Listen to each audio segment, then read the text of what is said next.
Welcome to this current affair topic. In this topic, we will see the government of India has proposed to use the E20 fuel, where we will blend this E20 fuel with the fossil fuels, and so that we will have a less pollution based environment, and we will be able to achieve these things. This introduction of E20 will be helping us in the achieving the goals in the Paris Agreement by 2030. So moving ahead, what is this E20 fuel? What is this composition? So all these things we will see in this coming slide. Moving ahead, I will request you to please go through this lecture till the end so that you will have a complete information relevant to this topic. Further, I will request you to please subscribe this channel because this is a new channel, so I need your support. So E20 fuel. What is E20 fuel? It is a blend of 20% of ethanol and the gasoline. So where you will have ethanol and the gasoline which will produce hydrocarbons. Okay, that is based upon the hydrocarbon fuels, that will be composition in the with hydrogen and the carbon will be there. So this is something will be called under the biofuels. So it will not release that harmful gases as the burning of the fossil fuels releases. So in the tackling with the aim of this Paris Agreement, where we have to reduce our carbon emissions, that we have to achieve our carbon emissions of the up to the intent of this 35% of the GDP by the 2030. Right now in the 2020 we have achieved up to 21%, and it is believed that we will surpass this target. So for that, this introduction of E20 fuel will be very helpful. Further, we have a target of introducing that plantation, creating a carbon sink of around 2.5 trillion to 3 trillion tons of carbon sink should be there. It means that that amount of trees should be planted, afforestation should be done, that it should be able to absorb 2.5 to 3 trillion tons of carbon. So in that case also E20 fuel will be helpful because it will help in reducing the amount of harmful gases in the environment. Okay, so ethanol is a biofuel and commonly a byproduct of biomass left by the agricultural feedstock, cattle and all, such as corn, sugarcane, hemp and potato. The agriculture feedstock, like with the other products of the sugarcane, mainly sugarcane is very important in the production of this ethanol, and other products, corn, sugarcane, or if the animal byproducts like cows excreta and all these things can be used in the production of the E20 fuel, ethanol.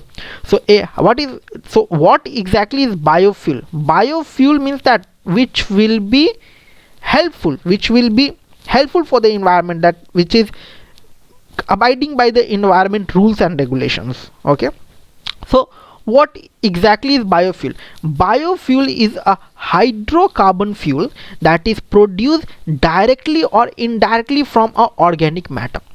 A hydrocarbon fuel that will be produced directly from the product, directly from the feedstock product, or by doing some process on that product, that is indirect manner, we can produce that biofuels. That is something called as a biofuel, and they are a substitute of conventional forms of fuels. So it means what?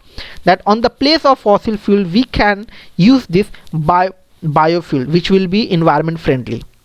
And biofuels are produced from the biomass, like the straw, like in the rice season. After the rice season we will have a leftover there, a small grass kind of thing. So these things are called straw.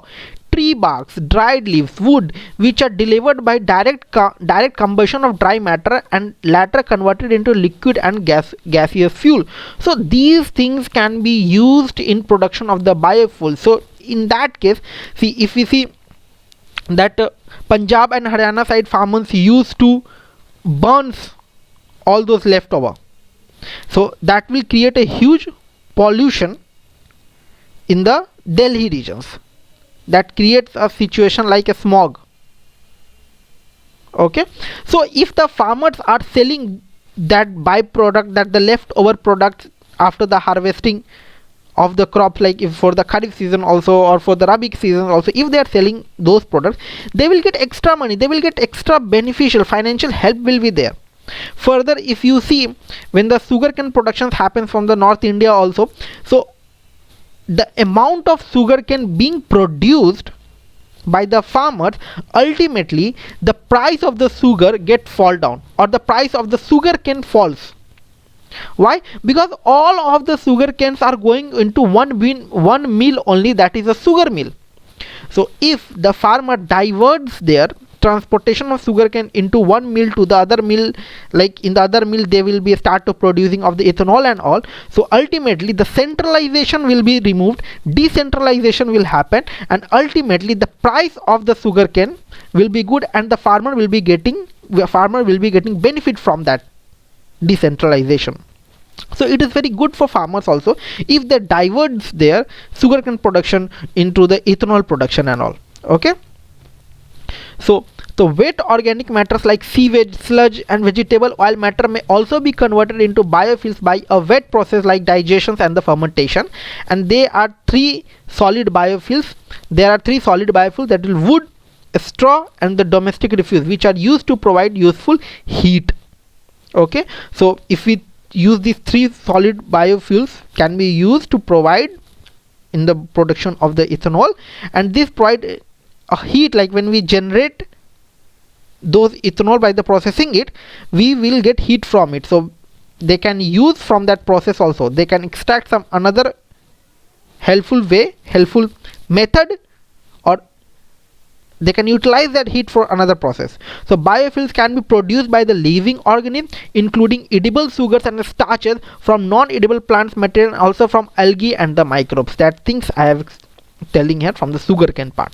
Okay, so it is produced mainly from the molasses and the byproduct of the sugar manufacturer. So if we decentralize that sugarcane manufacture, so that the farmer will also get the reasonable amount money for the production of sugarcane, and further we will get a biofuel production also, which will be environment friendly. So ethanol is basically alcohol of 99% purity plus will be there, and which can be used for blending with the petrol, so that we will blend that ethanol with the petrol, and thus we will get less carbon dioxide emissions in the environment.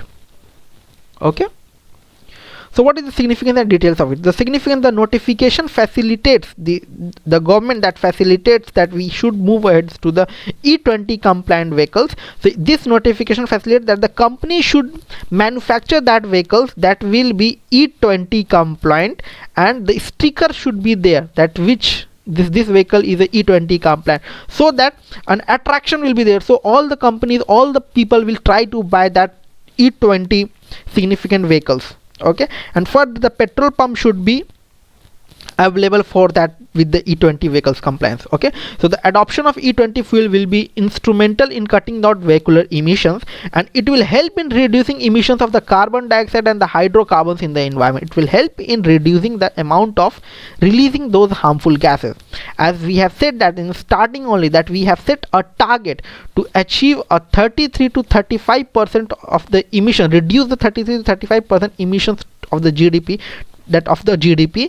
by 2030 in the Paris Agreement goal. Right now we are at 21%. So this thing will help in achieving that target, to achieve the reduce our emission to 33 to 35% of the GDP. Okay, so it will also help in cutting down the country's oil import bill, because we don't have a oil that much that we can run our whole country. So if we start to generate our own biofuel, so ultimately the import of the oil will be reduced, and ultimately the security of the fuel of India will be very good, because we are ourselves only we are producing our biofuel that will be used in our vehicle. Okay, so it will cut down our country's import bill, and thereby saving foreign exchange and boosting energy security. And it would extend support to the agriculture sector as well as provide them additional income to the farmers, because right now they are not utilizing all those things like a straw and all.